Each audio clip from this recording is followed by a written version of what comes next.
మత్తయి రాసిన సువార్త 6వ అధ్యాయము. మత్తయి రాసిన సువార్త 6వ అధ్యాయము 27వ వచనాన్ని మనం అందరం కలిపి చదువుకుందాం. మత్తయి రాసిన సువార్త 6వ అధ్యాయము 27వ వచనాన్ని మనం అందరం కలిపి చదువుదాం.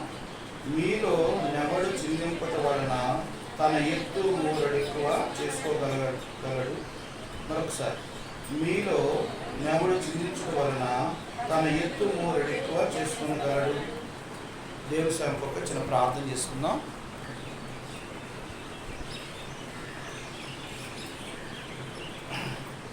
ఇక్కడ మనం చూసినట్లయితే మత్తయి రాసిన సువార్త 6:27 వచనంలో ప్రభువారు ఒక మాట మనకి మాట్లాడుతూ వస్తున్నారు. చిందించుట వలన ఎత్తు మూరడెక్కువ కాగలదా? ప్రియమైన దేవుని బిడ్డలారా, మన అంశ భాగం కూడా చిందించుట వలన ఎత్తు మూరడెక్కువ కాగలదా? మనము చిందిస్తే మనము మూరెడు ఎక్కువ కాగలదా అని ప్రభువారు మనకు ప్రశ్న వేస్తున్నారు. అంటే దీనికి అర్థం ఏంటంటే, చిందించొద్దు, బాధపడొద్దు, దుఃఖపడొద్దు, వేదన పడొద్దు, మీరు నా మీద ఆధారపడండి అనే దాని మాటకు అర్థం. అయితే ఇక్కడ మనం చూసినట్లయితే చిందించడం వలన ఎత్తు మూరడు ఎక్కువ కాగలదా? మనం మనం ఎదగలమా? ఎక్కువ ఎత్తుగా ఉండగలుగుతామా? అయితే చింత అనేది అనేక నష్టాలకు దారి తీసేదిగా ఉంటుంది. అందుకనే మనం ఎప్పుడు కూడా చిందించకూడదు. మనం చింతిస్తే ఎన్నో నష్టాలు మనం కొని తెచ్చుకునే వారికి ఉంటాము. వాటిలో మరి కొన్ని విషయాలు మనం చూసినట్లయితే, మామూలుగా సాధారణంగా చెప్పినట్లయితే చింత ఆందోళనకు దారి తీసేదిగా ఉంటుంది. మొట్టమొదట చింత ఆందోళనకు దారి తీసేదిగా ఉంటుంది. రెండోది ఏంటంటే, చింతించడం వలన సమయం వృధా అవుతుంది.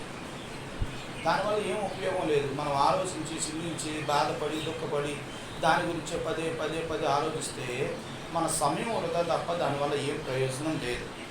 తర్వాత మూడోది, విశ్వాసులైన వారు చింతించడం వల్ల దేవుణ్ణి అగౌరవపరుస్తున్నట్లే అవుతుంది. ఎప్పుడు కూడా మనం చింతిస్తుంటే దేవుణ్ణి అగౌరవపరిచినట్లే అని ప్రభువు చెప్తున్నారు. మత్తయి రాసిన సువార్త 6:32 తీయొద్దండి. అయితే తర్వాత 4, చింతించడం వలన విశ్వాసాన్ని తగ్గిస్తుంది. మనం చింతిస్తుంటే మన నమ్మకం పోతుంది, విశ్వాసం మనలో ఉండదు. చూసారా? అందుకనే చింతించటం వలన ఎత్తు మూరడు ఎక్కువ కాగలట అని ప్రభువారు అందుకే ప్రశ్నించారు. అందుకనే మన సమస్యలు రకరకాల సమస్యలు కావచ్చు, రకరకాల బాధలు కావచ్చు, మనం చెప్పుకోలేని పరిస్థితులు కావచ్చు, మరి మన బాధ ఇంకొకరికి తెలియకపోవచ్చు. కానీ అది ఎవరికి తెలుసు?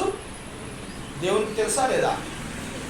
దేవునికి ఖచ్చితంగా మన బాధ అనేది, మన దిగులు అనేది, మన చింత అనేది, మనదంతా కూడా సమస్తం ఆయనకి తెలుసు. అందుకనే మనము ప్రభువారి మీద ఎప్పుడైతే ఆ చింత యావత్తు ఆయన మీద వేస్తామో ఆయన మనకి సహాయం చేసేవారిగా ఉంటారు. ప్రియమైన దేవుని బిడ్డారా, ఒక ఉపమానం మీకు చెప్పాలని ఆశపడుతున్నాను మన వర్తమానంలోకి వెళ్ళడానికి ముందుగా. ఎప్పుడైనా సరే ఈ చింతించడం వలన చాలా నష్టాలు కొని తెచ్చుకుంటామన్నాం కదా. ఒక బాటసారి నడుచుకుంటా ఎండలో వెళ్తున్నాడట. ఎక్కడ వెళ్తున్నాడు? ఎండలో, ఎడారిలో వెళ్తున్నాడు. ఎల్లగా ఏమైందంటే ఒక వృక్షము కనపడదట. చాలా పచ్చని చెట్టు, చక్కగా ఉంది, నీడ చిక్కగా ఉంది. ఎండలో తట్టుకోలేక ఆ చెట్టు కిందకి వెళ్ళి కూర్చున్నాడట.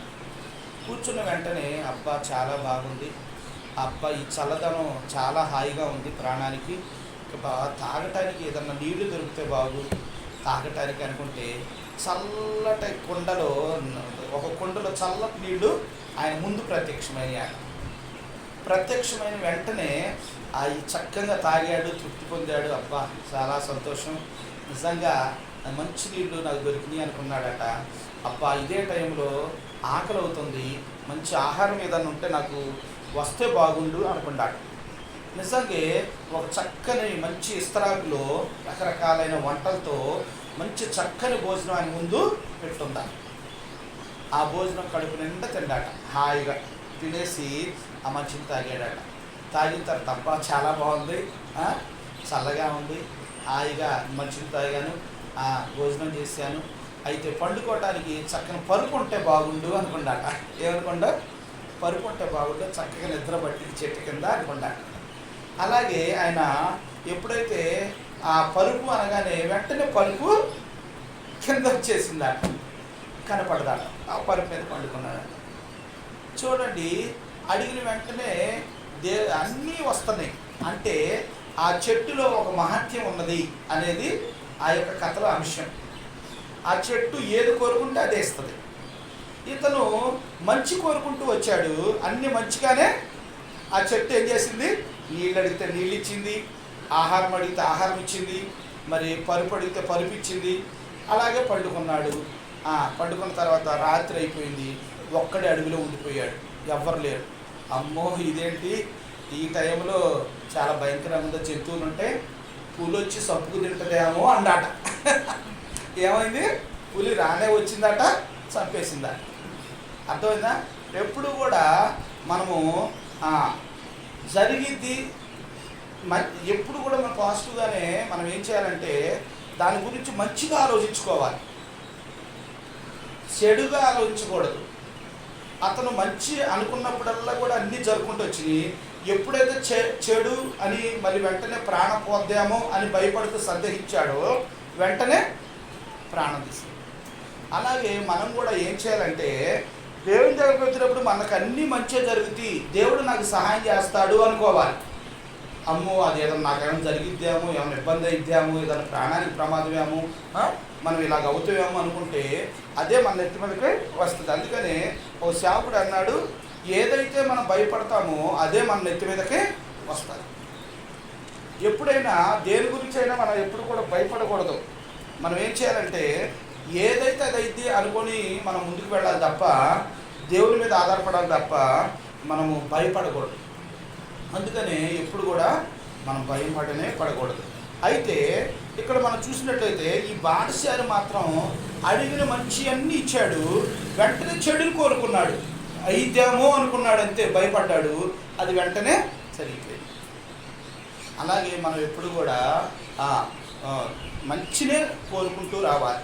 నా జీవితంలో విజయం పొందుకుంటాను, నేను ముందుకు వెళతాను, నేను ఇది సంపాదిస్తాను, ఈ విజయాన్ని పొందుతాను, దేవుడు నాకు సహాయం చేస్తాడు అని ఎప్పటికప్పుడు మనం మంచిగా కోరుకుంటూ దేవుని దగ్గర ముందుకు వెళ్ళాలి.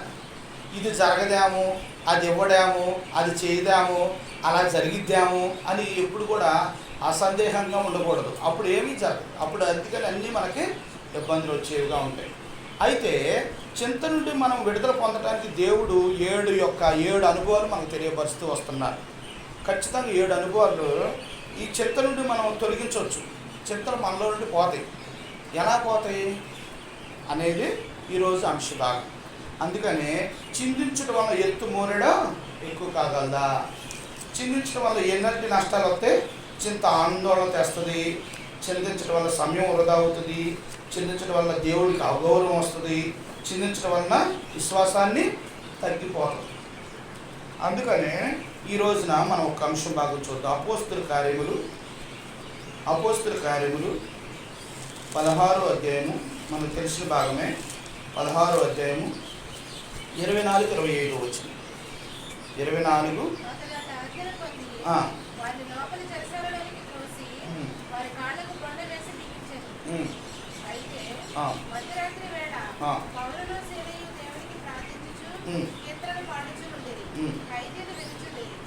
అప్పుడు అకస్మాత్తుగా మహాభూకంపము కలిగింది. చెరసాల పునాదులు అదిరెను. వెంటనే తలుపులన్నీ తెరుచుకునేది. అందరి బంధకములు ఊడెను. అంతలో చెరసాల నాయకుడు మేలుకొని చెరసాల తలుపులన్నీ తెరిచి ఉండడం చూసి ఖైదీలు పారిపోయారనుకుని కత్తి చూసి దాన్ని చంపుకొని పోయారు. చాలు. ఇక్కడ మనం చూసినట్లయితే ఇక్కడ పౌలు శీలలు ఏం చేశారండి, పాటలు పాడుతూ దేవుని స్తుతిస్తూ ఆరాధిస్తూ వచ్చారు. అంటే స్తుతి ఆరాధన ద్వారా మన చింత ఏమైంది, తొలగిపోవాలి. వాళ్ళు ప్రమాదంలో ఉన్నారు, బాధల్లో ఉన్నారు, కష్టాల్లో ఉన్నారు. వాళ్ళని తీసుకొచ్చి ఆ బొండాలతో బిగించి ఉన్నారు. అంటే ఎలాగంటే ఆ కాళ్ళకి చెక్కలతో బిగిస్తారు, ఒక రాయితో బండం లాంటి. ఇక వాటితో బిగించిన తర్వాత నడవడం కుదరదు, కానీ పండుకొని కూర్చొని కూలబడిపోవటమే. అలాంటి పరిస్థితి అన్నమాట, చాలా బాధాకరమైన పరిస్థితి. అలాంటి పరిస్థితిలో వాళ్ళు ఏం చేశారు, దేవుని ఏం చేశారు, స్తుతించి ఆరాధిస్తూ వచ్చారు. అప్పుడు వాళ్ళ బంధకాలు తొలగినాయా లేదా? అలాగే మన చిత్త యావత్తు కూడా దేవుణ్ణి ఆరాధించటం వల్ల మన చిత్త యావత్తు ఏమైంది, తొలగిపోయేదిగా ఉంటుంది. ఇది జ్ఞాపకం ఉంచుకోవాలి. ఎప్పుడు కూడా మనము జరిగిద్ది అనుకోవాలి, దేవుని విషయంలో నా కార్యం జరిగిద్ది అనుకోవాలి, జరగదు అనుకోకూడదు. జరగదు అంటే జరగదు, మనం అనుకున్నదే జరిగింది. అందుకని ఎప్పుడు కూడా దేవుడు నాకు చేస్తాడు, నాకు ఆ నమ్మకం ఉన్నది అనుకోవాలి. అలాగే అపోస్తలుడైన పౌలు శీలలు కూడా పాటలు పాడుతూ దేవుని ఆరాధిస్తూ స్తుతించడం వల్ల వాళ్ళ చింత యావత్తు కూడా తొలగిపోయింది, వాడు బంధకాలు ఊడిపోయినాయి, ఆ యొక్క ఫౌండేషన్ మొత్తం కూడా కదిలిపోయిందట. అలాగే ప్రియమంది ఏం పెట్టారా, ఈ రోజున స్తుతి ఆరాధన ద్వారా మన చింత యావత్తు తొలగిపోయేదిగా ఉంటుంది. అది ఏదైనా కావచ్చు, ఒకటి. రెండోది కీర్తన 34:17. ఒక్కొక్క అంశమే చూద్దాం. కీర్తన 34:17.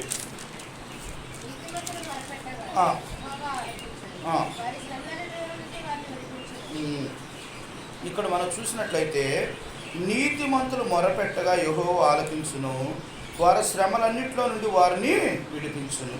అంటే మొరపెట్టడం అంటే ప్రార్థన చేయటం వల్ల మన చింత నుండి ఏమైంది, తొలగిపోయేదిగా ఉంటుంది. ప్రార్థన చేస్తే మన చింత యావత్తు ఏమైందంటే తొలగిపోయేదిగా ఉంటుంది.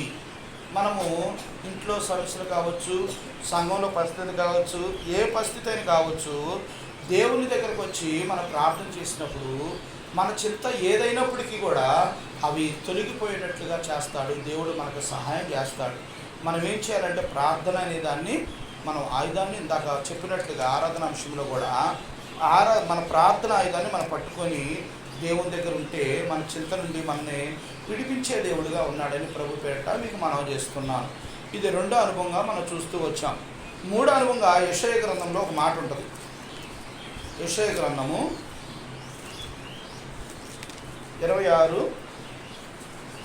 యెషయా గ్రంథం 26 3వ వచనం చదవక.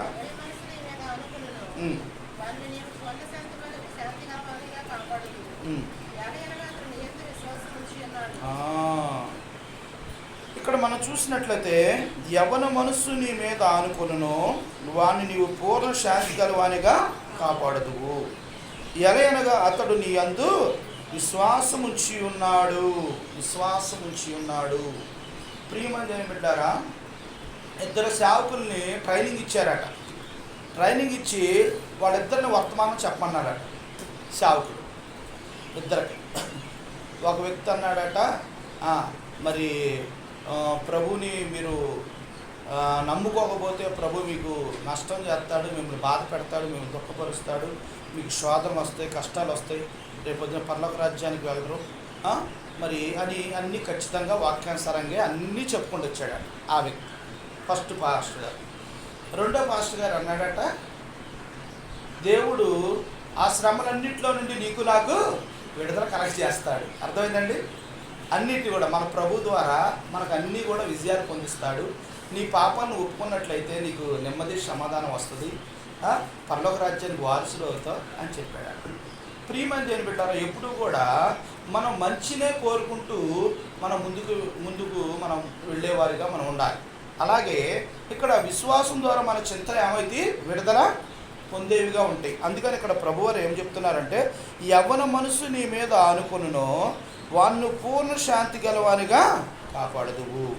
ఎలయనగా అతడు నీ యందు విశ్వాసం ఉంచి ఉన్నాడు. విశ్వాసం ఉంచితే, దేవుని నువ్వు నమ్మితే నీకు చింత ఎందుకు ఉంటుంది? అన్నీ తొలగిపోతాయి, పలాపంచలు అయిపోతాయి. దేవుడి మీద నువ్వు ఆధారపడితే, నేను ఆధారపడితే, మనందరం ఎక్కడున్నవారు ఎవరమైనా ఆధారపడితే ఎలాంటి సమస్య అయినా దేవుడు తీరుస్తాడు అని నమ్మాలి, విశ్వాసంతో నమ్మాలి. అప్పుడు దేవుడు మన హృదయంలో మన జీవితాల్లో అద్భుత కార్యాన్ని జరిగిస్తాడని విశ్వాసంతో నమ్మాలని ప్రభు పేరట మీకు మనం చేస్తున్నాను. ఇది ఎన్నోదండి? మూడోది. నాలుగోది చూద్దాం చూడండి. మత్తయి రాసిన సువార్త 11వ అధ్యాయము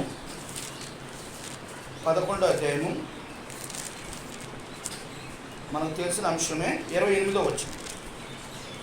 ప్రయాసపడి భారం మోసుకొనుచున్న సమస్త జనులారా, ఆ. నా యొద్దకు రండి, ఆ. మీకు విశ్రాంతి కలుగజేయుదును. ప్రయాసపడి భారం మోసుకొనుచున్న సమస్త జనులారా నా యొద్దకు రండి, నేను మీకు విశ్రాంతి కలగజేతును. అది దేవాది దేవుని యొక్క ప్రేమ. ఈ ప్రేమ ఎలాంటిదంటే ప్రేమ మీద ఆధారపడిన వాళ్ళు ఎవరైనా సరే దాని ద్వారా విడుదల పొందుతారు. దేవుని మీద, దేవుని యొక్క ప్రేమ మీద ఆధారపడితే ప్రభువారు ఇక్కడ ఏమన్నాడంటే ప్రయాసపడి భారం మోసుకొనుచున్న సమస్త జనులారా.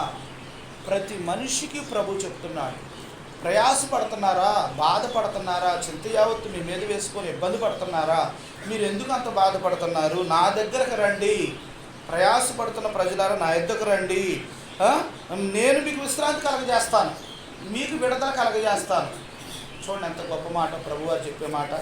నిజంగా ప్రేమ ద్వారా చింత నుండి మనకు ఏమవుద్దట? విడుదల కలిగింది దేవుని యొక్క ప్రేమ ద్వారా. ఆ ప్రేమ చూపిస్తూ ప్రభువారు అంటున్నాడు కదా, ప్రయాసపడి భారం మోసుకున్న సమస్త జనులారా నా యొద్దకు రండి, మీకు విశ్రాంతి కలగజేస్తాను. ఎవరండి ఈ మాట చెప్పేది? నువ్వు కొన్ని కోట్ల రూపాయలు ఇచ్చినా కూడా, ఇన్ని కోట్లు ఇచ్చినా కూడా ఈ మాట ఎవరు చెప్పరు. ప్రభువారు నీతో చెప్తున్నాడు.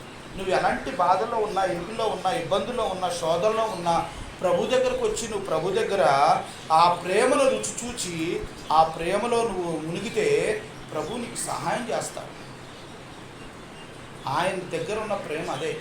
ఆ ప్రేమే నీ చింతల యావత్తు నుండి నీకు విడుదల కలగజేస్తుంది అని మనం జ్ఞాపకం చేసుకోవాలని ప్రభు పేరిట నీకు మనం చేస్తున్నాను. ఇప్పటి వరకు 4 అనుభవాలు చూసాం. ఒకటి, మన స్తుతి, మన ఆరాధన ద్వారా మన చింత ఏమైంది? తొలగిపోతుంది. రెండోది, ప్రార్థన నుండి ప్రార్థన నీ చింత నుండి నిన్ను విడిపిస్తుంది. అలాగే విశ్వాసం ద్వారా చింత నుండి విడుదల కలిగిద్ది. తర్వాత 4వది, ప్రేమ ద్వారా చింత నుండి విడుదల పొందుతాము. అలాగే 5వ అనుభవం చూద్దాం చూడండి.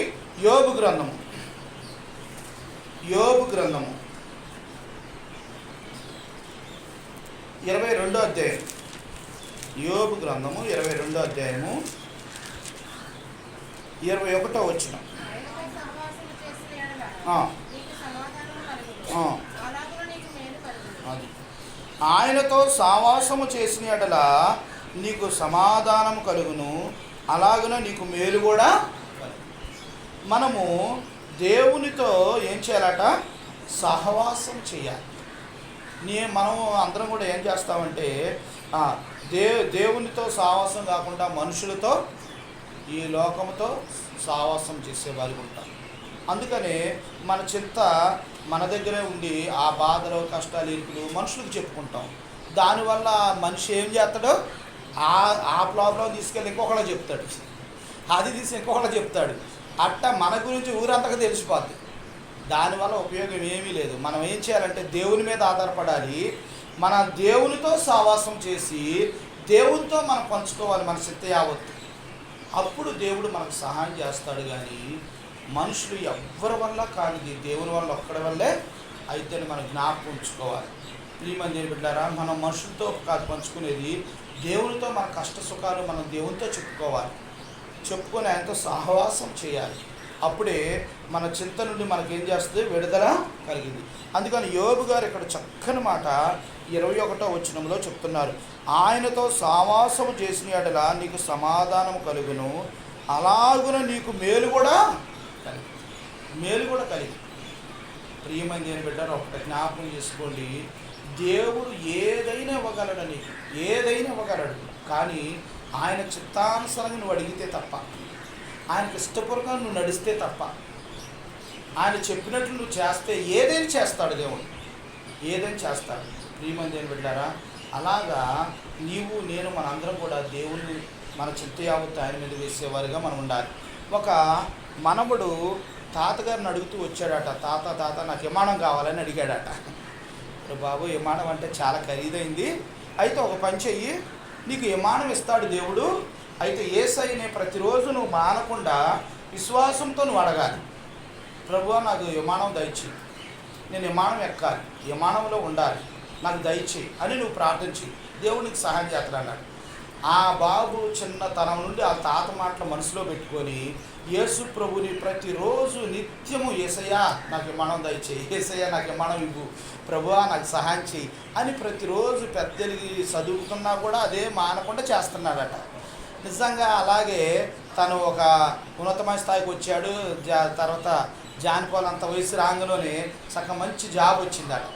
జాబ్ రాగానే ఆ జాబ్లోకి వెళ్ళిన తర్వాత అక్కడ ఆయనకు వచ్చిన జాబ్లోకి వెళ్ళి మొట్టమొదటిగా కాలు అడుగుపెట్టాడట. దేంట్లో? విమానంలో అడుగుపెట్టాడు.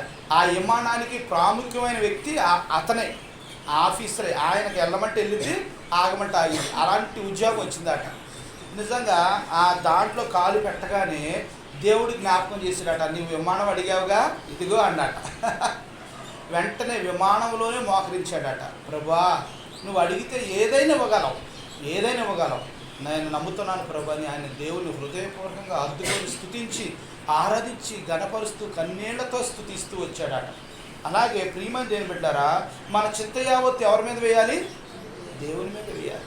అప్పుడు దేవుడు మనకు చెయ్యని సహాయం అంటూ ఏది లేదండి, ఏదైనా చేస్తాడు, మనం దాన్ని తీసుకోవడానికి సిద్ధంగా ఉండాలి. ప్రియమైన దేవుని బిడ్డారా, అందుకనే దేవునితో సహవాసం చేస్తే మన చింత నుండి విడుదల పొందుతామని ప్రభు మనతో మాట్లాడుతూ వచ్చారు. అలాగే మరి ఇంకొక అనుభవం కూడా చూద్దాం. 119వ కీర్తన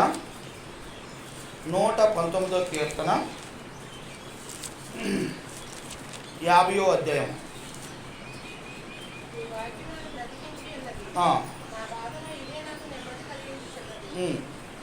చాలా ఇక్కడ ఒక మాట 119:50, నీ వాక్యము నన్ను బ్రతికించి ఉన్నది, నా బాధలో ఇదే నాకు నెమ్మది కలిగించుంది. ఈ వాక్యము ఒక వ్యక్తిని బతికించింది రియల్గా. సత్యం బ్రదర్ అని వాళ్ళ ఊరు వెళ్ళినప్పుడు అన్న దగ్గరకు వచ్చే ఒక విశ్వాసం ఉన్నాడు. అతను సైకిల్ షాపులో ఉండేవాడు అనమాట. అతను పేరు మార్కు. అతను ఏం చేశాడంటే సైకిల్ షాప్ పెట్టుకొని జీవనం సాగిస్తున్నాడు. కానీ అతను ఎంత కష్టపడినా డబ్బులు సాలట్లేదు, అప్పుల పాలు ఎక్కువైపోయాడు, చాలా ఇబ్బందిలో ఉన్నాడు, ఇరుకుల్లో ఉన్నాడు, సమస్యలు ఏమో ఎక్కువైపోయాడు, ఏం చేయాలో అర్థం కావట్లా. అయ్యో ఇక నేను బ్రతకడం కష్టం, ఇబ్బంది అనుకొని చచ్చిపోదామని తీర్మానం చేసుకున్నాడు ఆ వ్యక్తి. ఇక నేను చచ్చిపోవటమే, ఈ అప్పులు తీర్చలేను, నా వల్ల కాదు, ఇక నా పరిస్థితి ఏంటో నాకు అర్థం కావట్లేదు, బ్రతకలేను ఇక నేనని తీర్మానం చేసుకున్నాడు. అనుకొని ఎప్పుడైతే తన ఆలోచన చేశాడో చనిపోవడానికి సిద్ధపడుతున్నప్పుడు దేవుడు వాక్యం ఆయనకి కళ్ళకే ఒక వాక్య వచనం ద్వారా మాట్లాడుతూ వచ్చాడట తనతో. ఏమని? ఈ వాక్యమే కీర్తన 119:50లో ఈ వచనం ద్వారా మాట్లాడాడట. నీ వాక్యము నన్ను బ్రతికించి ఉన్నది, నా బాధలో ఇదే నాకు నెమ్మది కలిగిస్తాను అనగానే వెంటనే తన చచ్చిపోవాలనే మనసు అంతా కూడా ఏమైంది? బ్రతికిపోయింది. వెంటనే అతను ఏం చేశాడంటే ఆయన వాక్యము ఆయనతో దేవుని వాక్యం మాట్లాడటం వల్ల తన చచ్చిపోతానని నిర్ణయం తీసుకున్న వ్యక్తి తన ప్రాణాలతో ఉంటూ ఈ రోజున మంచి సేవకుడు అయ్యాడు ఆయన. అర్థమైందండి? వాక్యంలో అంత శక్తి ఉందండి. వాక్యం అని తక్కువ తీసేయకూడదు. వాక్యంలో అంత శక్తి ఉంది. ఆ వాక్యాన్ని మనం గ్రహించాలి. అందుకనే వాక్యం ద్వారా ఆందోళన చింత ఏమైతే అట తొలగిపోతాయి. ఎలాంటి పరిస్థితి అయినా మనం జ్ఞాపకించుకోవాలి. వాక్యం ప్రతిరోజు మనం దానికి విలువిచ్చి నిత్యము దాన్ని ఏం చేయాలంటే జ్ఞాపకం ఉంచుకొని ఉదయం మధ్యాహ్నం సాయంత్రం సమయం ఉన్నప్పుడల్లా దాన్ని ఏం చేయాలి? వాక్యాన్ని చదివి ధ్యానం చేసేవారిగా ఉన్నప్పుడు దేవుడు మనకు సహాయం చేసేవాడిగా, మన చింత యావత్తు తొలగిపోయేదిగా దేవుడు చేస్తాడని ప్రభు పేరట మీకు మనవి చేస్తున్నాను. ఇది ఎన్నోదండి? 6. 7 అనుభవం చూసుకొని ప్రార్థన చేసుకుందాం. రోమీలు రాసిన పత్రిక రోమా 12:8.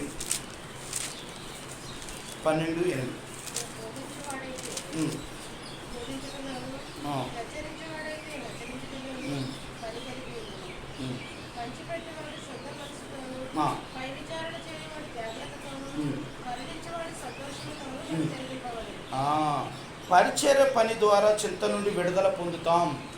పరిచర్య